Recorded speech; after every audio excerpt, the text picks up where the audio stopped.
teman-teman, balik lagi sama aku.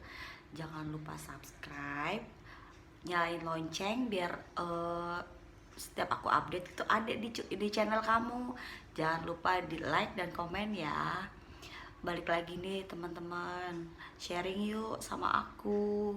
Gimana rasanya yang sudah pernah merasakan jadi istri, apalagi lebih ke istri pelaut ya. Aku cuma mau bagi-bagi pengalaman, banyak banget pengalaman yang kamu bagi. Walaupun pernikahan aku tuh masih muda, tapi setidaknya kita bagi-bagi pengalaman untuk biar bisa lanjut terus berumah tangga sampai kakek nenek ya. Jadi pengalaman aku itu jadi istri itu is the best banget. Yang gadis beda ya, waktu kita masih gadis, waktu kita masih sendiri, masih single, terus tiba-tiba kita beranjak sebagai istri itu beda banget. Tapi balik lagi lebih ke mental ya. Kalau misalnya mau nikah itu harus memperkuat mental, apalagi sampai sekarang Tuhan masih belum mempercayakan anak juga ke kami. Cuman tapi saya bersyukurnya, puji Tuhan, suami itu nggak, apa ya, kalau dibilang tidak memaksa. Walaupun beberapa keluarga sudah menanyakan kapan, atau kok belum ada sih gitu. Balik lagi ke kitanya, kita tuh nggak boleh stres juga, kita harus relax ya. Anggap aja kita masih pacaran, Tuhan masih ngasih kita masih belum ngasih kita kepercayaan untuk oke, memang belum waktunya, atau tunggu kita punya apa dulu, punya rumah dulu atau apa dulu gitu kan, baru kita bisa punya momongan. Cuman saya lebih ke yang ya udahlah, nggak usah dipikirin, karena kan hidup kan bukan hanya karena anak aja. Terkadang ada beberapa, jadi aku tuh sharing sama suami, suka cerita sama suami kalau suatu saat jeleknya kita nggak dikasih gimana. Nah untungnya suami aku religi banget ya, maksudnya yang saya menikahi kamu bukan hanya karena anak, saya mencintai kamu, saya mau sama kamu, kita jalanin berdua. Kalau memang udah nggak dikasih ya masih banyak kok, kita bisa angkat anak gitu kan. Ada beberapa yang ada ya beberapa suami yang enggak, gue maunya anak kandung begini begono banyak ya.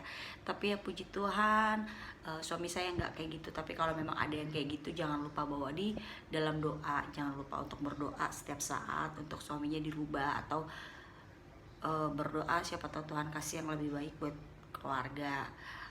Untungnya suami saya nggak terlalu memaksakan, karena memang suami saya tuh orangnya nggak ribet ya. Manusia yang santai aja, hidup jalani aja. Kalau memang udah kalau memang kita sudah jalani baik, Tuhan pasti kasih. Lebih ke yang kita suami nggak nuntut, jadi saya juga sebagai istri juga nggak menuntut untuk harus ada ini, ada itu, ada ini, ada itu. Dan udah gitu kita juga berumah tangga itu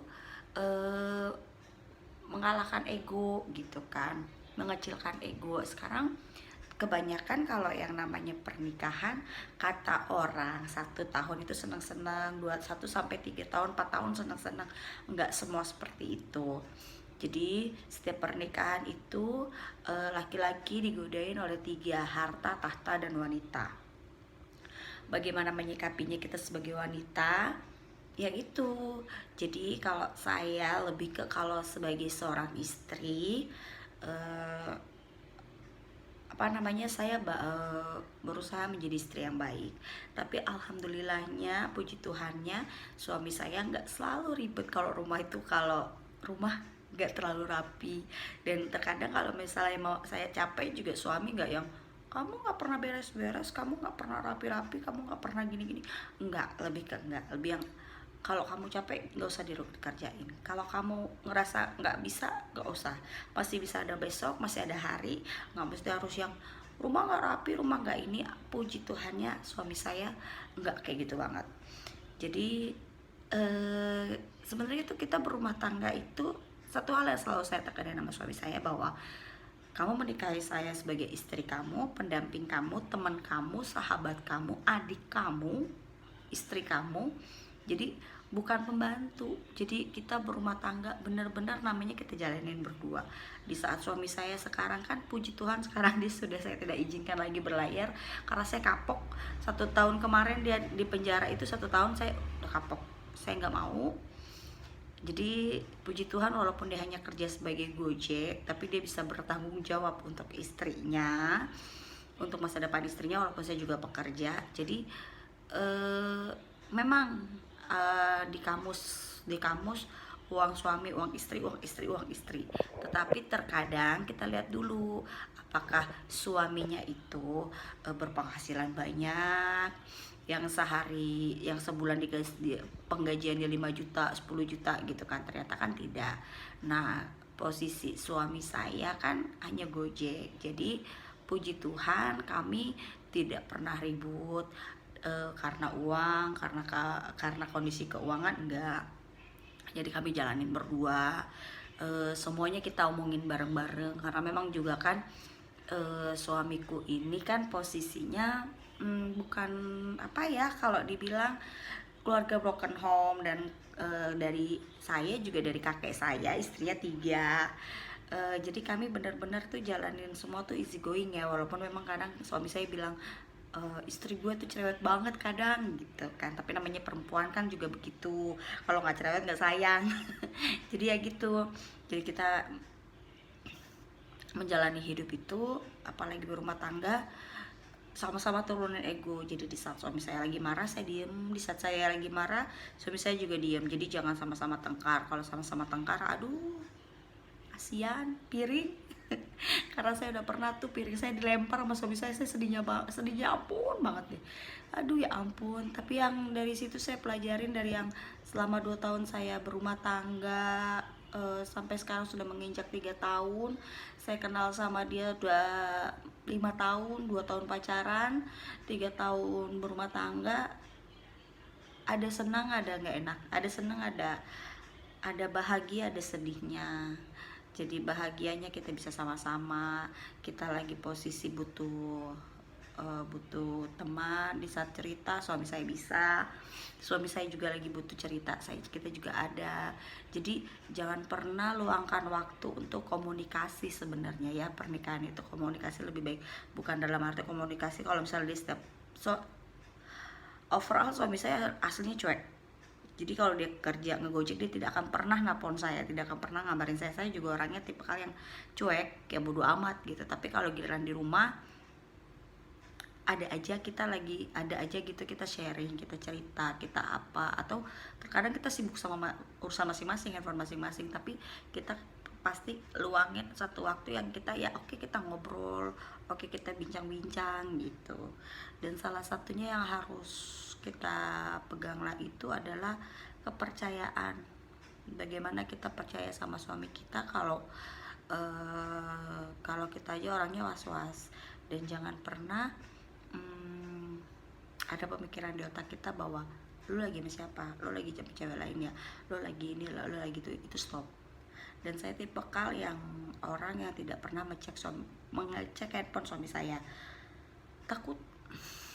Saya nggak mau punya pikiran, saya orangnya pemikir. Jadi daripada saya mikir, lebih baik saya nggak usah periksa. Toh juga suami saya orangnya juga lurus-lurus aja gitu. Kalaupun emang ada neko-neko bodo amat, yang penting rumah tangga saya selamat sampai akhir memisahkan, intinya itu. Lebih ke yang jangan pernah meributkan soal keadaan uang, atau terlebih suami saya paling benci untuk dijengkal soal masalah keuangan. Jadi walaupun kita juga bisa membantu suami, tapi jangan pernah jengkal keuangan, kayak yang gue kan udah ini, gue kan udah itu, gue yang keluarin ini, gue yang keluarin itu, jangan. Jadi jangan, kalau bisa itu kita kurangin untuk yang cari masalah. Walaupun terkadang satu hari saya juga sering berantem, tapi berantemnya juga yang 5 menit selesai, ketawa lagi. Jadi kayak bener-bener kayak temen gitu. Jadi selama kita menikah itu yang kita anggap itu sebagai temen gitu kan. Jadi jangan pernah mengukur 1 tahun sampai 3 tahun itu bahagia, enggak. Nggak semua sama seperti itu, nggak semua yang oke dia bahagia kita bahagia, enggak. Dia berantem kita berantem, enggak. Tergantung gimana kamu mengenal suami kamu lebih dalam, bagaimana suami kamu mengenal kita lebih dalam, itu aja sih, lebih ke situ ya. Terus jangan lupa kalau setiap rumah tangga itu dibawa dalam doa, karena kuasa Tuhan itu lebih besar dari rumah tangga kuasa Tuhan itu lebih besar di rumah tangga kalian. Jadi jangan pernah andalkan pikiran, jangan pernah mengandalkan ego, jangan pernah memaksakan kehendak kalian kepada keluarga, karena keluarga itu lebih ke yang oke, kita berbicara, oke, kita ngobrol gitu kan, lebih ke situ sebenarnya. Balik lagi ya, gimana cara kamu memahami suami kamu, bagaimana suami kamu memahami kamu sebagai istrinya. Dan jangan pernah memaksakan kehendak, kayak posisi aku mau punya anak begini begini begini, tapi sedangkan posisinya keuangan kamu belum stabil, masa depan kamu belum stabil, jalan hidup kamu belum bagus gitu kan, jalan rumah tangga masih ceong gitu kan.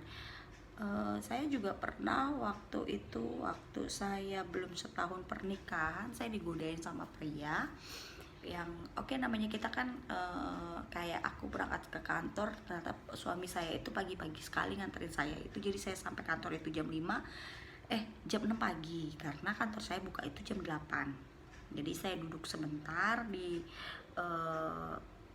pohon kan ada tempat duduknya, karena kita nunggu kantor buka kan, karena kantornya tutup. Kita duduk di situ, tiba-tiba dia nanya, ya namanya orang bertanya kan, saya juga orangnya friendly, ada yang ditanya saya jawab, saya bisa dekat sama orang, dan ternyata laki-laki itu juga tidak baik. Nah, jadi posisi saya pernah diajak begitu, tapi kan saya selalu bilang dari awal saya sudah punya prinsip, dan prinsip saya tidak bisa diganggu gugat kalau sudah satu suami, dan akan selamanya satu suami. Karena buat saya tidak akan pernah mau banyak laki-laki atau untuk kawin cerai, saya nggak mau. Karena pernikahan masalahnya akan bergulir di situ-situ aja, harta, tahta, wanita, gak jauh-jauh dari situ gitu kan. Saya nggak mau kalau namanya sebentar saya sama ini terus cerai, kalau namanya udah nggak ada di pikiran deh.